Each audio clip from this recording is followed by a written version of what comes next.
And we are live.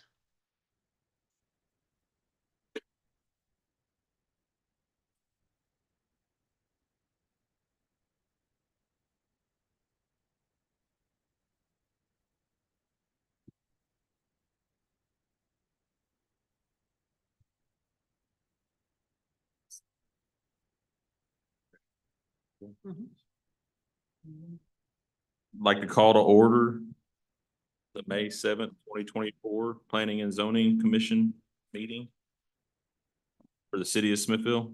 Notice is hereby given pursuant to the Open Meetings Act, Vernon and Civ Statute, Article 6252-17, that the city of Smithville will conduct a planning and zoning meeting on May 7th, 2024 at 6 p.m. in the council chambers located at 317 Main Street, Smithville, Texas. I'm Garrett Gutierrez. I'm the chair of the Planning and Zoning Commission, and I'll let my colleagues introduce themselves starting to my right. Lee Kilgore. Caroline Noya. Oh, I'm sorry. Nancy Catherine. Monica Paz. First item on the agenda is discussion and action on approval of minutes of the April 2nd, 2024. I noted 2 minor corrections. I've given them to Tracy already. The first one being that it was called to order by Garrett Gutierrez, not me. And the other one that Monica Paz chose to abstain, it was a grammatical correction, no content correction. Content was good. I move we accept the minutes with corrections. I have a motion. Do I have a second? I'll second. We got a second. All in favor of approval of minutes? Aye. Aye. Ayes have it. Motion carries. Minutes are approved. Next item, discussion and action on variance requests for additional site design standards for a masonry wall or other equivalent noise attenuating barrier for property located at 659 Northwest Loop 230, Smithville Solar Edition, Lot 1, acres 15.767, property owner Solarit, Astico 2023 LLC, agent Salvador Baez. All right, commission and folks, I am not Salvador, but I'm here to present on behalf of Smithville Solar 2. Since I had familiarity with the project, we have a current purchase power agreement with Smithville Solar 1 and Smithville Solar 2. They're asking for a variance to allow a cyclone fence with barbed wire.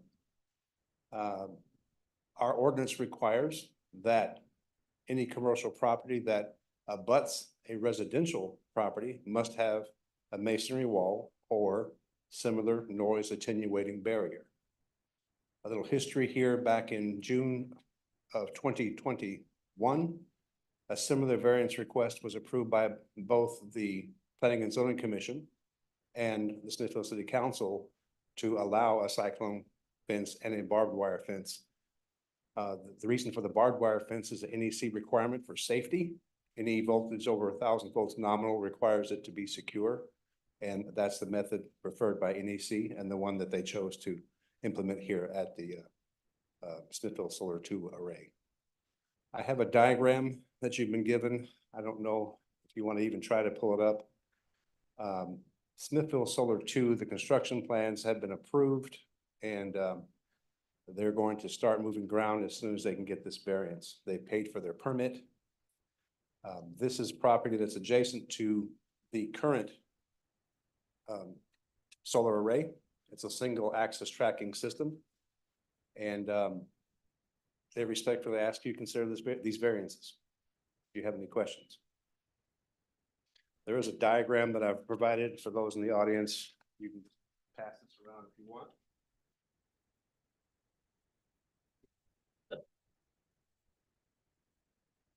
Chairman, What questions do you have? I have a question. Go ahead. I just want to confirm that this is indeed barbed wire, not razor wire. Correct. It's not concentrating wire, it's barbed wire. Thank you. 3-strand barbed wire per the diagram. You have to cover your left eye. I can't even see it. But it's the same same design that was implemented with Smithville Solar One. Thank you, Tracy. Any other questions?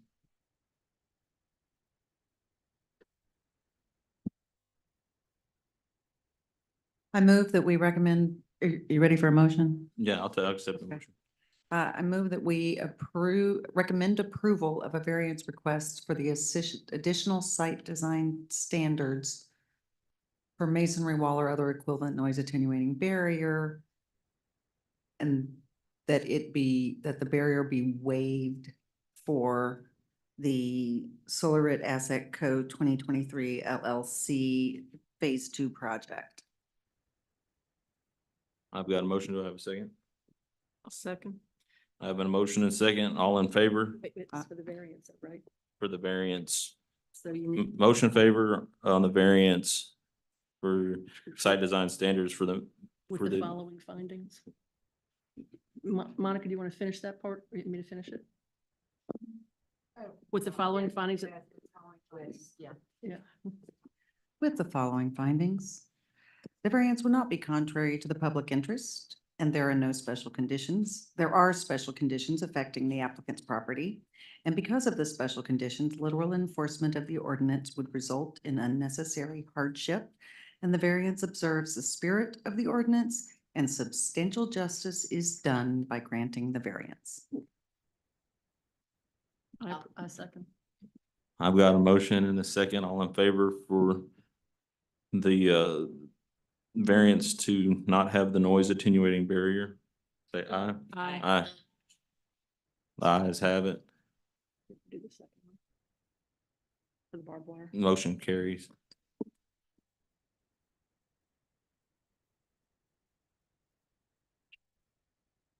Discussion and action on the barbed wire fence for property located at 659 Northwest Loop 230, Smithville Solar Addition, Lot 1, acres 15.767. Property owner Solarit Asset Code 2023 LLC, agent Salvador Beza. This is to have the barbed wire fence across the top of the cyclone fence as per NEC code. I move that I move for approval to the city council of the variance for the barbed wire across the fence with property 659 Northwest Loop 230, Smithville Solar Addition, Lot 1, acres 15.767, property owner Solarit Asset Co. 2023 LLC, agent Salvador Beza. Because with the following findings, the variance will not be contrary to the public interest. There are special conditions affecting the applicant's property. Because of the special conditions, literal enforcement of the ordinance would result in unnecessary hardship, and the variance observes the spirit of the ordinance, and substantial justice is done by granting the variance, sorry. I have a motion. Do I have a second? I second it. I have a motion and second. All in favor? Aye. Unanimously, the ayes have it, so motion carries. Thank you.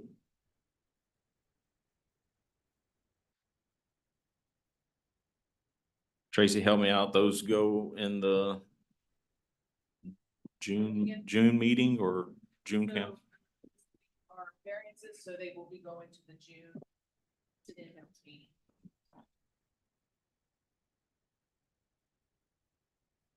Next item, discussion and action on zone change from SF1 Single Family District to CF Community Facilities for 305, 307 Short Street, Burleson Block 27A, lots 5 and 6. Property owner, First Baptist Church, agents Michael Murphy and Jody Kolacek.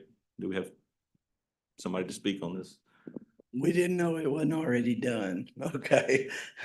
So, right now, the, one is a parking lot and one lot is a, playground.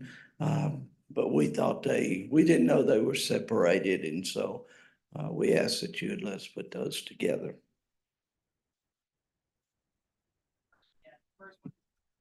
think he's just asking to vote. That's item number 6. We're, 6. we're on 5 right now. Okay, We'll take them one at a time Zone if you don't change. mind. okay, all right. They, never knew there was a house on 307, but 305, we did. Since I've been here 20 years, there was a house on there, so moved that from single family, district to community facilities.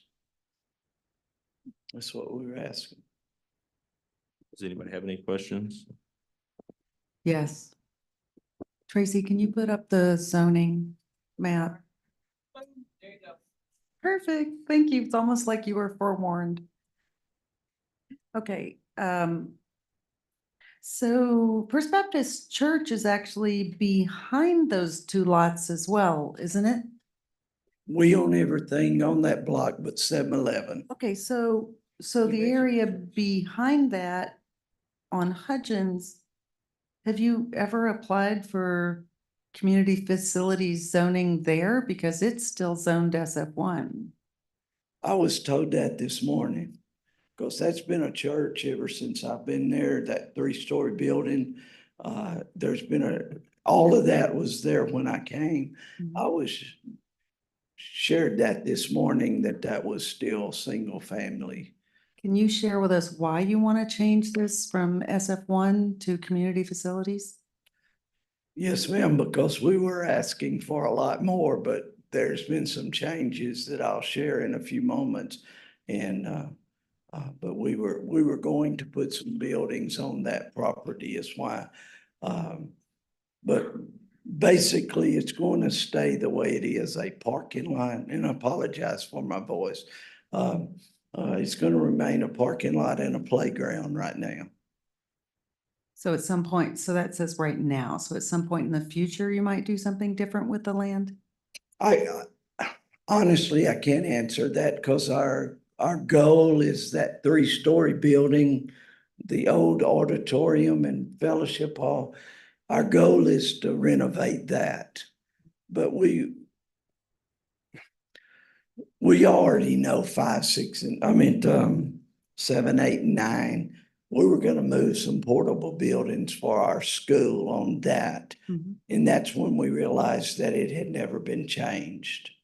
We did not know that had not been changed. So, but right now, we just need it changed to go to CF Community Facilities. Tracy, would you mind panning out so we can see more of the zoning map, so I can point something out? A little further, okay. That's probably pretty good. So guess I'm wondering, if you'll look at our zoning map, we have never allowed anyone, be it commercial or community facilities, to push further up into the residential area than just that first half block north of the, or first half block north of the loop, for everything between Olive and I think it's Marburger, where it starts bumping up a little bit. So I guess I'm wondering what's special about these circumstances that you think we should approve your request when we're not allowing anyone else to push commercial or other kinds of facilities further into what's historically a residential area. And then in this case, like technically it is the historic area of the city. Right. Well, I don't know that we're asking for anything special because that's what it already is. It's already been what we're just trying to move it from on the rolls. It doesn't change anything that, now the variances that we would have asked for would have changed. But what we're using it for is no different.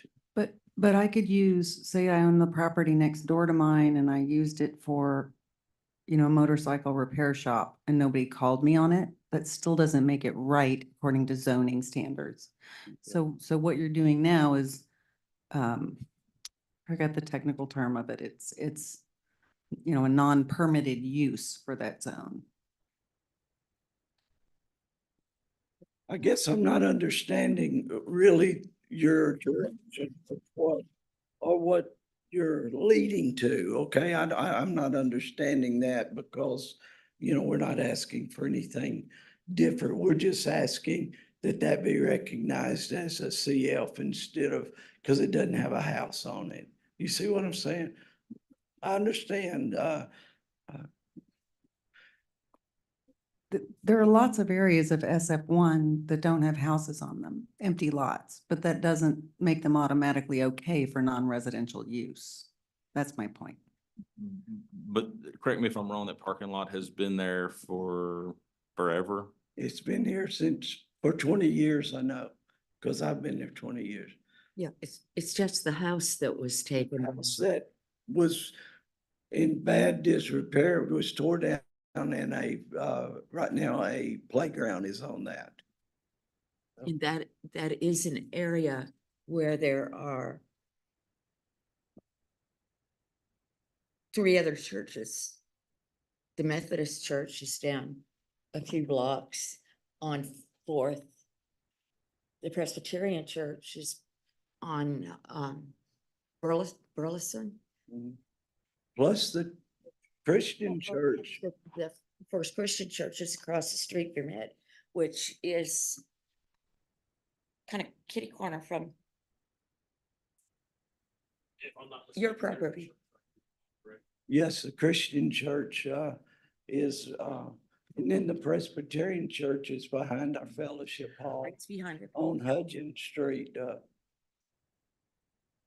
And I would like just to make a quick comment about, I know it's not in the historical overlay, but like over here on Loop 230 and Wilkes, this is all of this is owned by Grace Lutheran, and none of it is on the map as community facilities. Now in 19, who knows why that happened? I don't know, I wasn't here, but I just wanted to point out that there are, I know it's not in the historical, but are other churches that are still zoned as SF1. Been turned SF1 too. We voted on that not too long ago, I believe. If that's the one behind the church, yes, and we are actually working on getting our zoning map updated. But like this right here, this is the daycare. And then this is that other church. There's a church right next to the daycare. This is the two lots that had the two mobile homes on. Yes, sir. And Ms. Potts, I guess why I was asking, I didn't know because, no way I'd want to speak something toward other churches, but I do know that, yeah, and I appreciate somebody else pointing that out. I won't say, hey, look, just look around town. There's other churches that, but we just are not planning on just trying to get it changed because our original intent was to focus on 7, 8, and 9, and then we realized that it was not changed. Okay. So Robert, maybe you can help. If I'm not wrong, if the church ever tried to do anything with the property they own other than put a house on it, since it's zoned SF1, they wouldn't be able to do anything. It can because religious facilities are allowed in SF1 under special use permit. Which is something that has to pay every year and somebody's got to keep up with in the.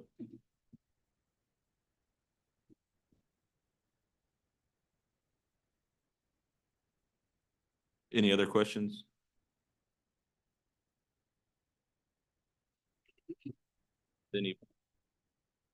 Has anybody signed up? Not for this item, no, sir. All right, if there's no more questions, I'll entertain a motion.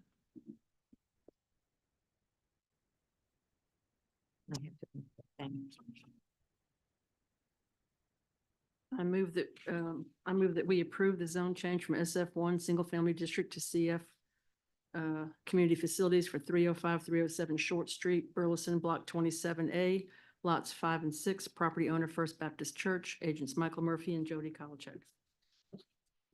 I have a motion. A second. I'll second that. I have a motion and a second. All in favor of approval of moving from SF1 to CF, say aye. Aye. All, not all opposed? The ayes have it. Motion carries. That's a one vote. Item number 6, discussion and action on a replat combining 2 lots into one for 305 and 307 Short Street, Burleson, Block 27A, lots 5 and 6. Property owner, First Baptist Church, agent Michael Murphy and Jody Colachin. And on this, we're just asking that both of those lots be combined as it's reached there to one lot. Okay. Anybody signed up to speak on this one as well? No, sir. Anybody have any questions?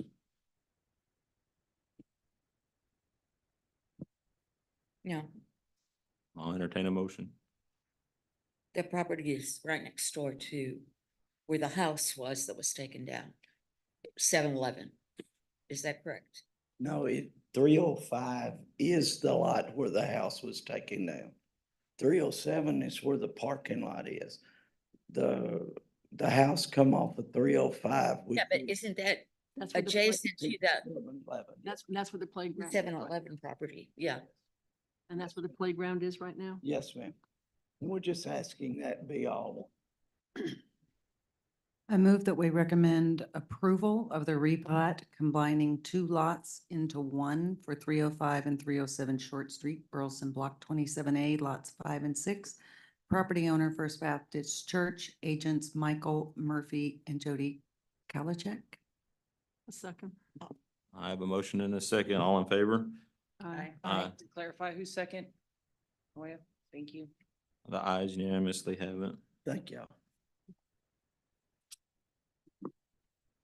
And since it's a replat, they will be here next week, May 13th, for the council meeting. And both of those items will go for that. Yes, sir. They'll go together. Yes, sir.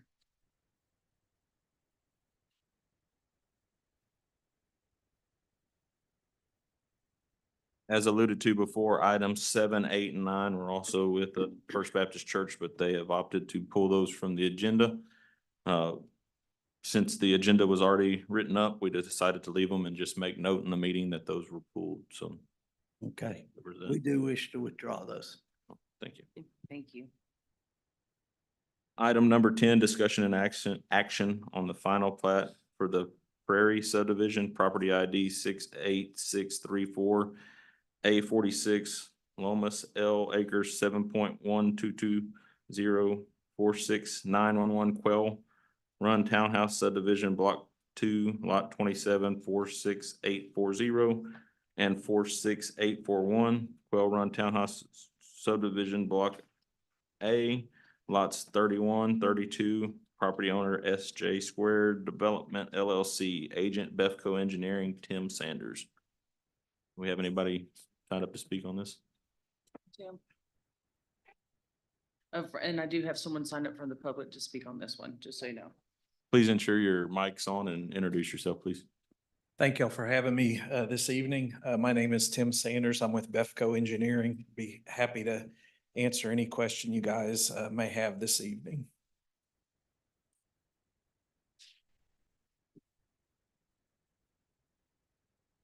I guess to give you all a little bit of background, we had submitted this preliminary plat.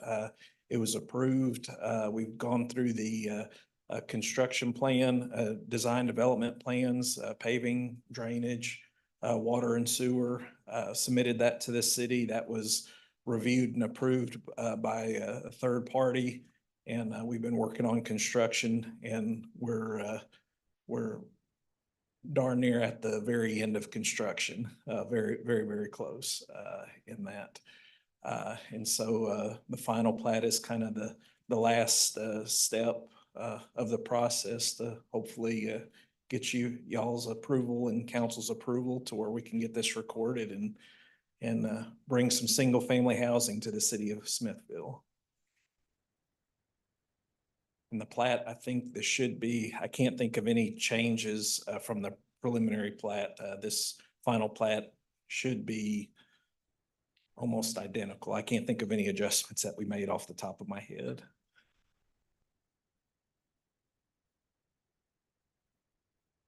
Robert, are you aware of any adjustments or changes?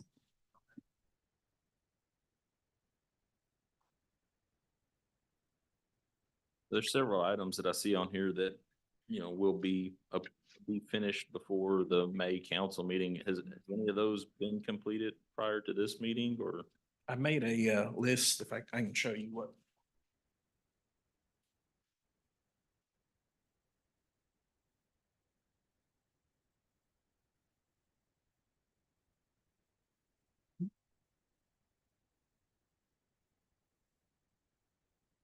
So as far as where we're at on the construction, all the water improvements have been completed. All the wastewater improvements have been completed.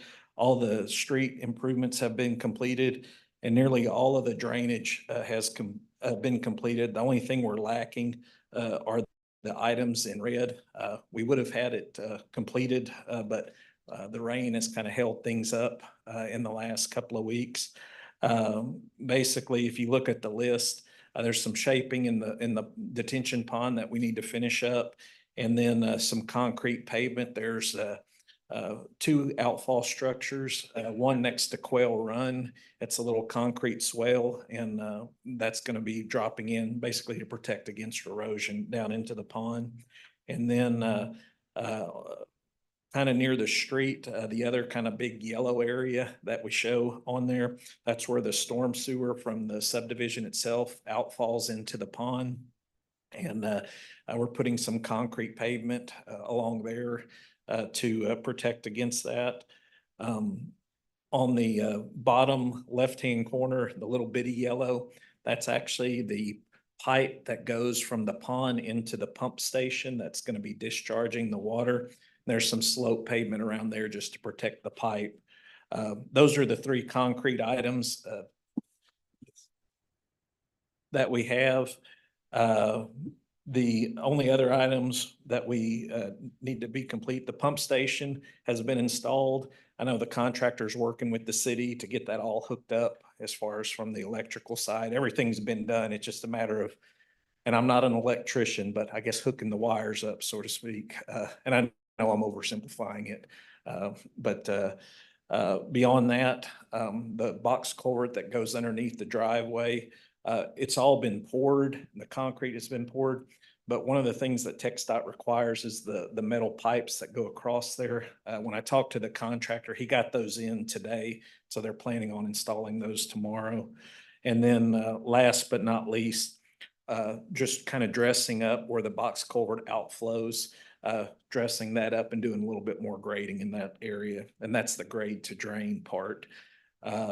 If weather holds, based on when I talked to the contractor earlier today, he's hoping to have everything wrapped up by Friday in that. But these are all fairly, not saying they're not important, but we're on the home stretch, I guess, is the best way to put it in that. And I know as far as one of the requirements with the bond, or excuse me, with the plat is putting up a bond to address any issues. Once the city accepts it, basically it'll go into a 1-year warranty period. The owners have put up their deposit for that to handle any issues. And I will tell you, the deposit that's required as part of the maintenance and so forth, it's substantially more than these few little items that are remaining. So it's being taken care of. If, like I said, if we'd have a little more, thankful for the rain, but Water in the detention pond. Right. And I know they've been working, I think, trying to get that pumped out so they can dry it out, so forth. But those are the few items that we're lacking. Other than that, it's a functional subdivision.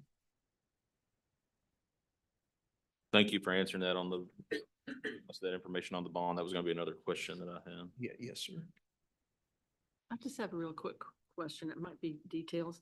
Sure. Is it called the Grove subdivision? It was previously called the Grove, but a owners decided to change it to the Prairie, so. So I'm just, because it says the Grove on. Yeah, I'm sorry. When we went through the, Talk about the same thing. yes, ma'am. Yeah, when we were going through the construction plan, when the preliminary plat, it was called the Grove. When we were going through the construction, process, it was also the Grove, and then, so just change the name. And I'd like to add on that too, that it originally was the Grove and there was going to be a different street name. And when I went to reserve that street name at their request, it had literally been taken that morning. So it got changed to String Prairie Way, and I think it just kind of all went together. So yes, that's what happened with the street name too. The devil's in the details. That's all I'm saying. Sure. More for, I guess, Tracy or Robert, if the things that aren't complete for some reason don't get complete by the meeting next week, what does that do? Can it be approved before they're 100% complete, or? It can. Typically, we do a certificate of substantial completion at the 95% level, and there's always little, like a punch list items that have to be addressed. So I have no qualms of you recommending approval or the council approving this, given what's left to be done. Do we have anybody else signed up to speak? I do have one member of the public, Mr. Doug Byron.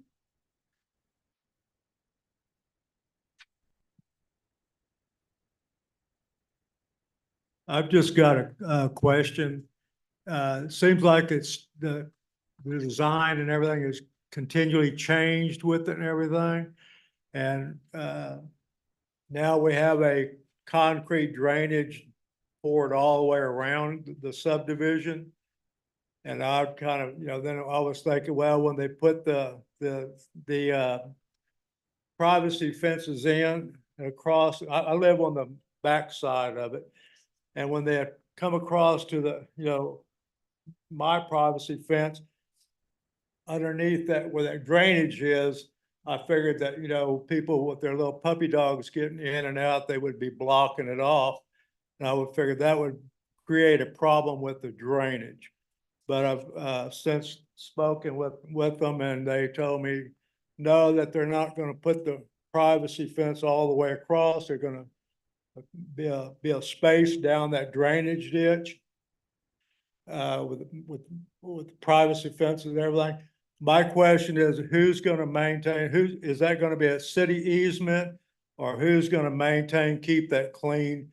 Because, from all the weeds growing up and debris getting in there, and it may not possibly be a drainage issue because of all that, but it'll sure be a mosquito issue.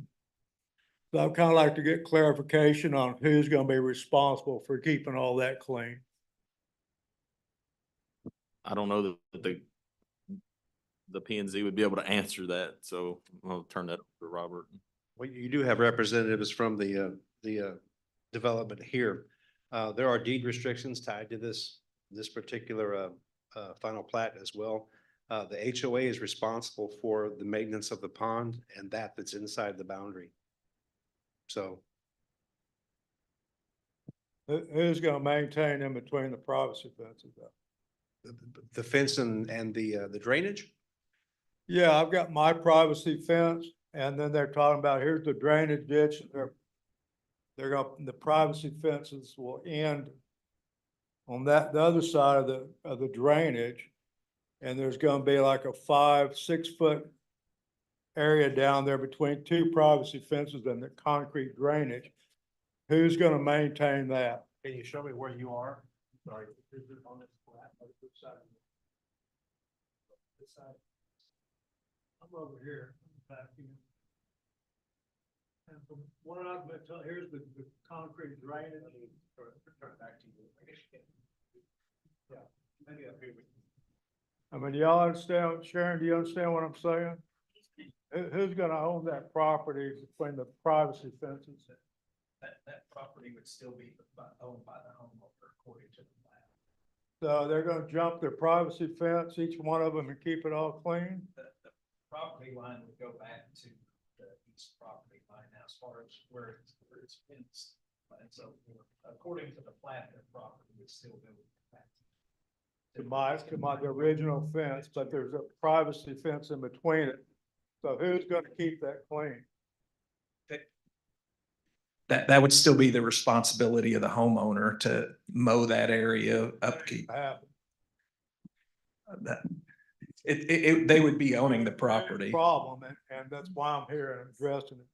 Sure. Cause you tell me they're gonna jump their privacy, right now, I've got a gate in my privacy fence that I've had for a long time, cause I've had to go open up before y'all had it. And keep the fence line clean. Is everybody gonna have a gate back there where they can go in there and clean that bar ditch? And when they don't, what's the? Gotta come to the city and get them to come out and clean it? Did we run the property fence over the drainage ditch to your property line? Is that what you want to do? Well, I mean, and then, I mean, I foresee if that's the case, there's gonna be, 6 inches across there where the drainage ditch is that everybody, little puppy dog's gonna be getting out. So they're gonna We can't block hear it you. off, and then you're not gonna have any drainage. It's just a poor design, I'm sorry to say. Mr. Byron. Flawed, it's just totally flawed. Mr. Byron, can you speak into the microphone, please, so that people who are online can hear you? Okay, yeah, it's totally flawed design. But I just, are you gonna provide the city with easement in there and the city's gonna keep it clean or what? I mean, yes, weeds grow up, it's already kind of a mess now, but it's not, There is a drainage easement dedicated there. Yes. Correct. Robert, you had found out where his property is. Can you share that with us? I'm in that back right, yeah, right up there. And I mean, it's the whole it's not just mine, it's everybody's property down along there. It's, it's gonna be. There's, how are they gonna clean, if they put a privacy fence up and how you gonna keep it clean? I mean, there's already a little bit of, debris there now. I mean, just the issue down the road, we do all this and then we've got, I'm not even gonna go into the drainage issue anymore. I'm done with that. But now we've got this, and even if it doesn't cause a problem with water coming into my property, Smithville is known for their mosquito issues as it is. And you're gonna hold water in that concrete drain. But I don't, I still have my gate where I can come in there and I can keep mine clean, but I don't want to have to do that. Totally understand that. That's the time limit that we have for you speaking. If I understood Robert right, if it's a easement through there, then they will maintain it, correct? So if you have a problem with that, Is each homeowner is gonna have the easement still? The drainage easement goes along the entire property line, along adjacent to you. Yes. That, we're just staying, I mean, I've just wasted my time and y'all's, is that it? no, I think you've got the answer that you were looking for, that the city will maintain that drainage. The city's gonna maintain it? Is that correct? Oh, okay, I missed that, I'm sorry. Yeah, okay, so if there's an issue, I can come to Robert. So, I won't, all right, thank you. any other questions or comments? All right, if there's no more questions or comments, I'll entertain a motion.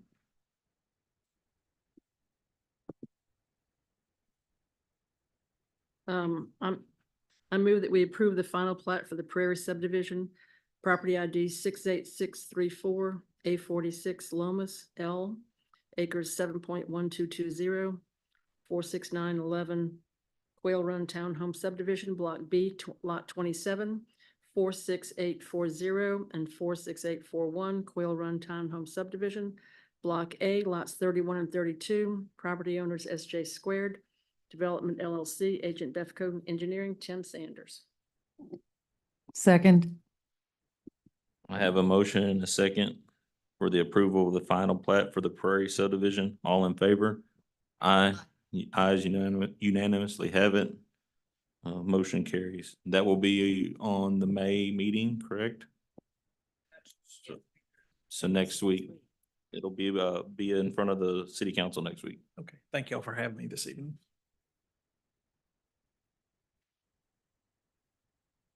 That's all of our items, so I will hereby adjourn. Oh, I move we, I'll take a motion to adjourn. I move we adjourn, sir. I have a motion and a second to adjourn the May 7th, 2024 meeting of the Smithville Planning and Zoning. All in favor? Aye. Ayes have it.